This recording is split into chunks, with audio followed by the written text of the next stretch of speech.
La vie d'une personne est une tornade de rencontres, de critiques et d'attentes dès son entrée dans le monde. Cette situation a été exacerbée pour beaucoup par les médias sociaux et les applications de rencontres qui ont transformé les simples relations humaines en marchés complexes de compétition et d'approbation. Cependant, comment un stoïcien réagirait-il à cette situation? Commençons par reconnaître un fait fondamental. Une part importante de la frustration relationnelle est causée par des valeurs mal alignées. Si vous rencontrez des difficultés dans votre vie sentimentale, ce n'est pas parce que vous êtes une mauvaise personne, c'est plutôt parce qu'on vous a vendu un modèle erroné de ce que devraient être les relations. Nous allons aujourd'hui remettre en question ces conventions et réinterpréter votre point de vue d'un point de vue stoïcien. La première règle d'or, reconnaître le type de problème. Les stoïciens nous apprennent à accepter les choses telles qu'elles sont, plutôt que telles que nous voudrions qu'elles soient. La première raison pour laquelle vous rencontrez des problèmes dans votre relation amoureuse n'est pas due à des circonstances extérieures, mais plutôt à la façon dont vous les percevez et y réagissez. Plutôt que d'essayer de briser l'ego ou de gagner quelqu'un, demandez-vous si vous êtes même sûr de vos propres idéaux. Savez-vous ce que sont les relations et pourquoi elles sont importantes dans votre vie? Aucune stratégie ou astuce n'aboutira à l'épanouissement si cette connaissance n'est pas présente.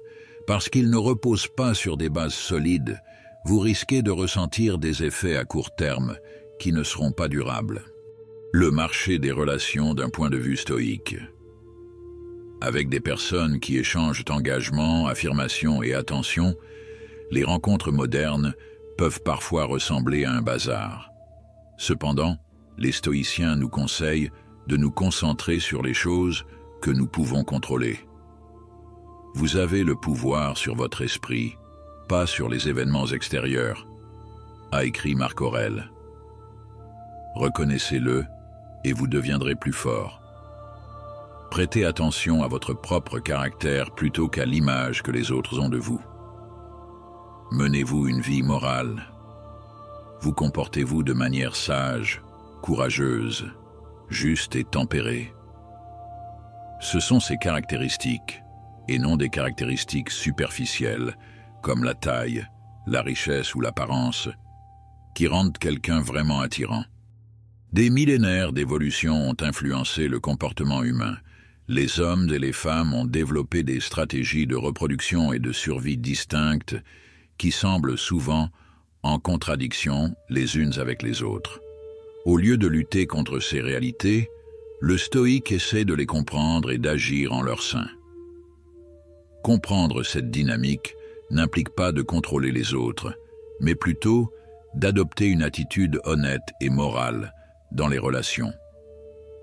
Les hommes sont souvent considérés comme les gardiens de l'engagement, tandis que les femmes sont souvent considérées comme les gardiennes de l'intimité.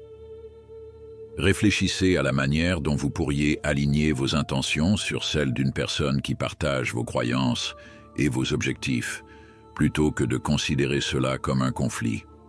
Gardez à l'esprit qu'une relation basée sur le respect et la compréhension est nettement plus satisfaisante qu'une relation basée sur des jeux et des tactiques. En matière de relations, l'attention est vitale. Parce qu'elle façonne notre caractère, les stoïciens nous conseillent d'accorder de l'importance aux choses sur lesquelles nous nous concentrons. Vous vous sous-estimez si vous prodiguez votre attention à quelqu'un qui ne la mérite pas. Sachez d'abord qui vous êtes, puis habillez-vous en conséquence, nous dit Épictète. Et demandez-vous si cela correspond à vos idéaux avant d'investir votre temps et vos efforts dans quelqu'un. Est-ce que j'agis moralement ou est-ce que je cherche l'approbation? La non-réaction est l'une des stratégies les plus efficaces que vous puissiez développer lorsque vous interagissez avec d'autres personnes. Supposons que quelqu'un fasse une remarque désobligeante à votre sujet. Les personnes réactives peuvent essayer de se défendre ou de se mettre en colère. En revanche, le stoïque garde son sang-froid. sachant qu'il n'a aucun contrôle sur le point de vue d'autrui. Les opinions des autres n'ont plus d'influence sur vous lorsque vous êtes clair sur vos principes et vos objectifs. Par exemple, réagissez avec calme et confiance si quelqu'un fait des remarques sur vos choix ou votre apparence. Merci de nous faire part de votre point de vue. Pouvez-vous faire remarquer, puis continuer. Vous démontrez ainsi votre assurance et votre résistance aux critiques des autres. Le secret pour vaincre l'insécurité et le doute est de s'améliorer soi-même plutôt que de rabaisser les autres. Cela n'implique pas de se vanter ou d'être prétentieux. Il s'agit de faire un effort pour vivre en accord avec ses convictions profondes. En vous concentrant sur votre amélioration, vous attirerez plus facilement les personnes qui partagent vos ondes positives. Ne passez plus de temps à discuter de ce que doit être un homme bon, a écrit Marc Aurèle. Devenez-en un. Représentez simplement votre valeur plutôt que d'essayer d'en convaincre les autres. Parce qu'elle est rare et sincère, cette confiance calme a une qualité séduisante. Chaque interaction est un test subtil de confiance. Le pouvoir revient à la personne qui reste calme et fidèle à elle-même. Il s'agit toutefois d'une question de confiance et non de domination. Vous ne ressentez pas le besoin de chercher ou de prouver votre valeur lorsque vous êtes enraciné dans vos principes. Il s'agit d'un état d'esprit visant à préserver votre intégrité et non d'un jeu visant à manipuler les gens. La communication d'un statut élevé n'a pas pour but de se vanter ou de dénigrer les autres. Il s'agit d'être posé, aimable et confiant. Lorsque quelqu'un vous fait un compliment, acceptez-le poliment, sans vous dérober ni donner trop d'explications. Réagissez aux difficultés avec transparence et gentillesse plutôt que sur la défensive. Voici quelques tâches qui vous aideront à utiliser correctement les principes stoïciens. 1. Réflexion quotidienne. Notez les cas de réactivité ou d'insécurité à la fin de chaque journée. Réfléchissez à la raison et à la façon dont vous pourriez réagir différemment la prochaine fois.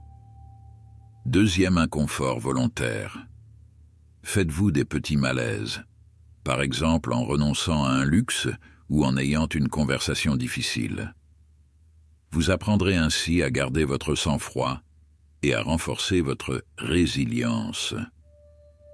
Troisième, visualisation négative. Imaginez que vous perdez les relations et les autres choses que vous chérissez le plus. En cultivant l'appréciation et en diminuant l'attachement, cette technique vous permet d'aborder les relations avec une perspective plus positive. Selon les stoïciens, tout devrait être conforme à votre objectif supérieur. Cette relation me permet-elle de m'épanouir personnellement? Mes valeurs sont-elles respectées? Une relation authentique ne se limite pas à l'attirance. Elle implique également un progrès et un objectif commun. L'isolement n'est pas synonyme de stoïcisme. Les relations sont essentielles à la vie car l'homme est un être social. Le stoïcien, quant à lui, vise l'interdépendance, un équilibre dans lequel vous vous aidez les uns les autres, sans compromettre votre propre personnalité. Bien que le rejet soit une partie normale de la vie, il ne définit pas qui vous êtes. Le rejet est une occasion de s'améliorer et de recentrer ses énergies sur des relations plus conformes à ses valeurs plutôt que de le prendre personnellement. La voie stoïcienne vers des partenariats satisfaisants. Le principe central du stoïcisme est que mener une vie en accord avec la vertu et la nature mène à une existence pleine de sens. Cela vaut également pour les relations. Soyez la meilleure version de vous-même plutôt que d'essayer de gagner ou de contrôler les autres. Dans toutes vos relations, pratiquez la tempérance, l'équité, le courage et la sagesse. Rappelez-vous qu'il est plus important de développer une relation basée sur le respect et des valeurs similaires que d'essayer d'obtenir que quelqu'un vous apprécie. Les bonnes personnes viendront à vous organiquement si vous abordez les relations dans cette perspective. Et au fur et à mesure que votre assurance et votre caractère se développeront, vous apprendrez que mener une vie de vertu et d'objectif, plutôt que de rechercher l'approbation des autres, est la voie de l'épanouissement véritable. Le stoïcisme relationnel est un processus plutôt qu'un objectif final. Soyez vigilant et conscient de vous-même lors de chaque interaction. Laissez tomber le reste et reconnaissez ce que vous pouvez contrôler. Vous développerez des relations plus fortes avec les autres et surtout avec vous-même.